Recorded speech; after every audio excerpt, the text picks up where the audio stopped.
Thank you for downloading from the BBC. For details of our complete range of podcasts and our terms of use, go to bbcworldservice.com/podcasts. Hello, today's extraordinary personal stories come from Ireland, Mexico and India. This is Outlook from the BBC World Service. I'm Jo Fidgen.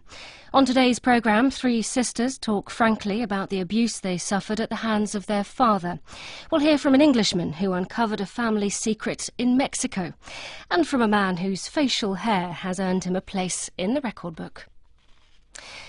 Joyce, June and Paula Kavanagh are three sisters who grew up in the Irish capital Dublin in the 1960s. To outsiders, all seemed well.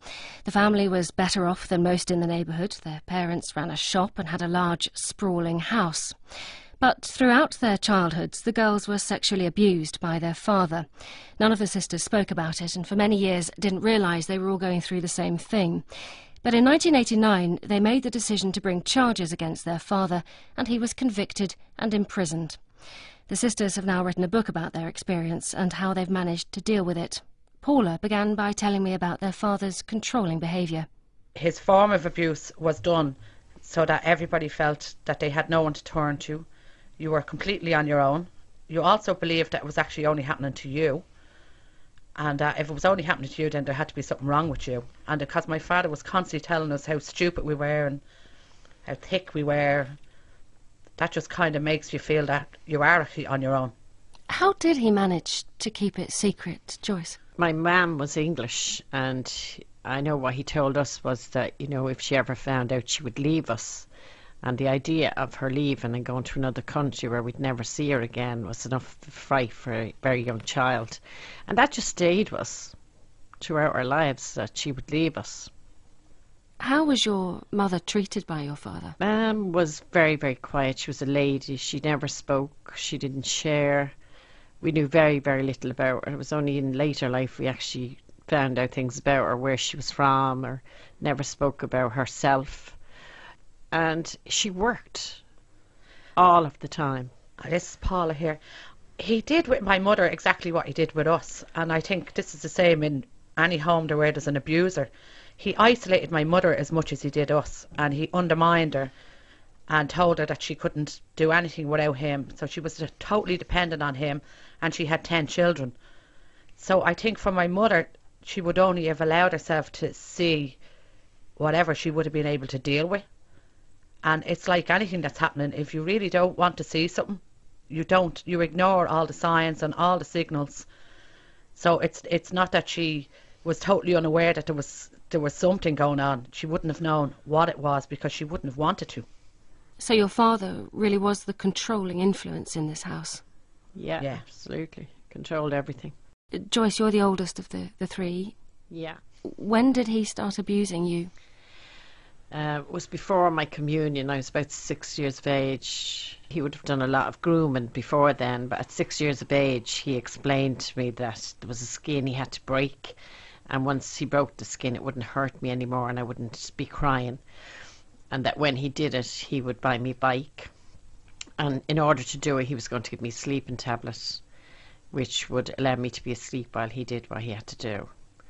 And of course I was so excited about this, mainly about getting my bike and the fact that it wasn't going to hurt anymore. So it would have been around 5 or 6 for me, was when it started. Was it similarly young for you, June and Paula? Yeah. How bad did the abuse get? Like, sexual abuse can mean anything to touching a child, to full intercourse. My father did absolutely everything to us. How often did he abuse you? It was either every day or every second day. You never got a long break in between. People found it very difficult to appreciate that. They felt that nobody could have that kind of sex drive. But our understanding on it is that it's actually nothing to do with sex. It's more to do with control and power. All of the times when he went to abuse us, he wouldn't actually be physically erect. He would get you to manually get him ready. So it wasn't that he was erect and he was looking for sex. It was about power and control. So it was like he was making you participate? Exactly, and that's a very big part of it. When did it stop? Well, it's Joyce here. It stopped for me when I was 17 and I had a period, and he just stopped abusing me, and I had absolutely no idea why or what that was about. I didn't understand that periods were connected with possibility of having children, and I didn't understand anything. So in one sense I was absolutely thrilled it was over. On another level, I felt rejected. I didn't understand what was going on, and it just threw me into another whirlwind, because I think when the abuse stops, you start abusing yourself then, mentally, physically, tormenting yourself and believing like, Jesus, why didn't I stop this? I should have known better. I was responsible. All of this stuff torments you. It's nearly worse than the abuse itself. Like Joyce said, I think when the abuse stopped, it's actually then that the damage begins, because it's only after the abuse has stopped that everything that you felt you turned inside. So all your anger and aggression that you felt at other people, you turned around and internalised it all. How did your father's behaviour come to light? He abused his grandniece, who then tried to commit suicide, and through her therapy she actually confessed to her mother that it was because of my father. So the family got together then and decided to confront the issue by telling my mother, hoping that my mother would force him to get help, and that they didn't want to prosecute, make a big deal of it, but they wanted the issue addressed. So that happened in 1989. They didn't want it out because they didn't want the shame. But they did want to address it the best way they could at the time.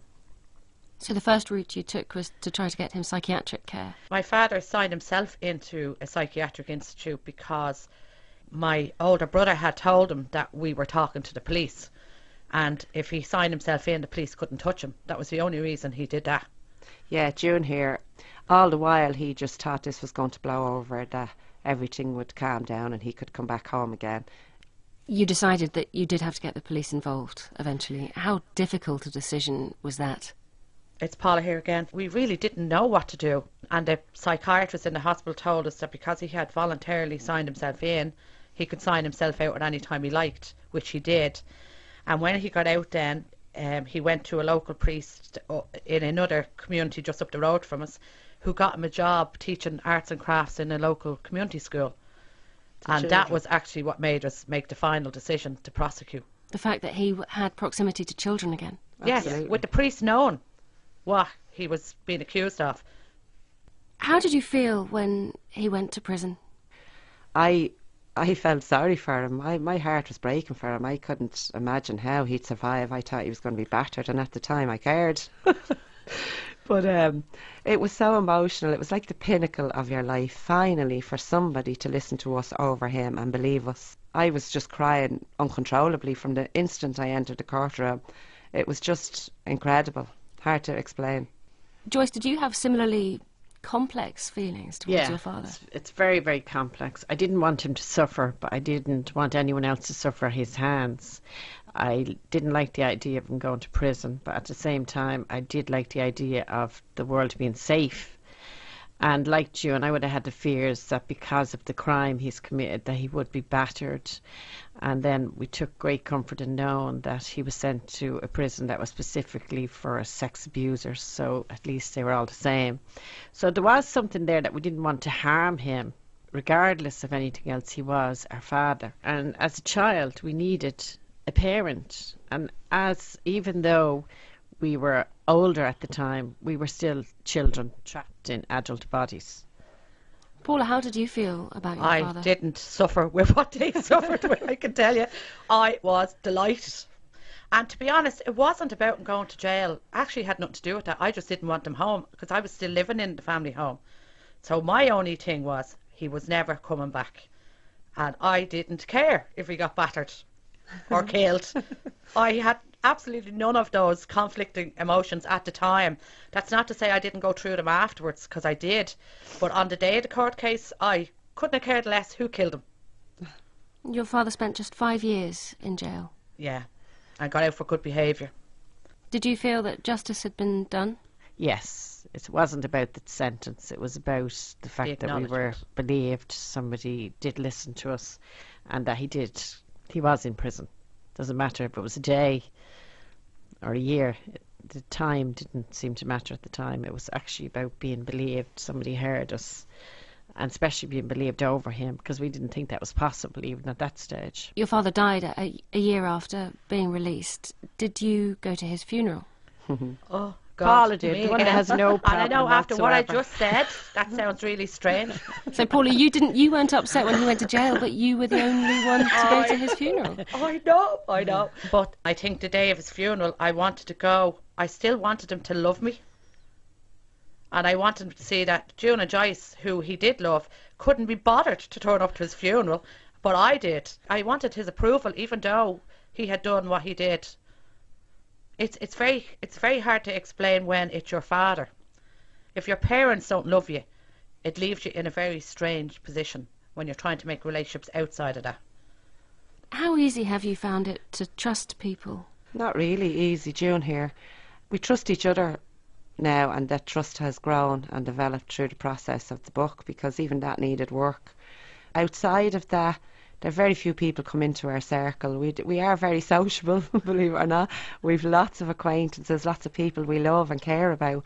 But in our inner circle, there's not very many people. Our partners, our families, us. And that's basically it.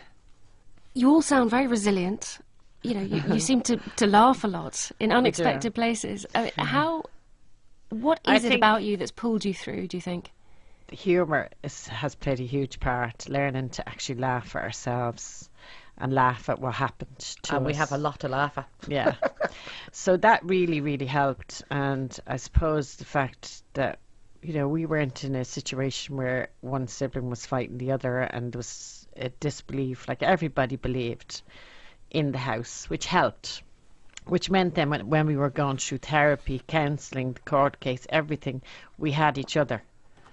And of course that bond has grown deeper since we wrote the book together, because we really had to delve and understand our own behaviour and behaviour of our sisters, which made a huge, huge difference. But absolutely the humour has played a huge part. And we were just thinking earlier that if you were walking down the road and you were mugged and beaten up and robbed, you would have no problem going and telling the world this is what happened. Whereas if you're raped or sexually abused in any way, you're inclined not to tell people about that. There's a shame goes with that. And until you learn to get rid of that shame and put it where it belongs, it's very, very difficult to form any kind of relationship with yourself, never mind outside of yourself. Joyce, June and Paula Kavanagh. Their book, Click Click, is out now. This is Outlook.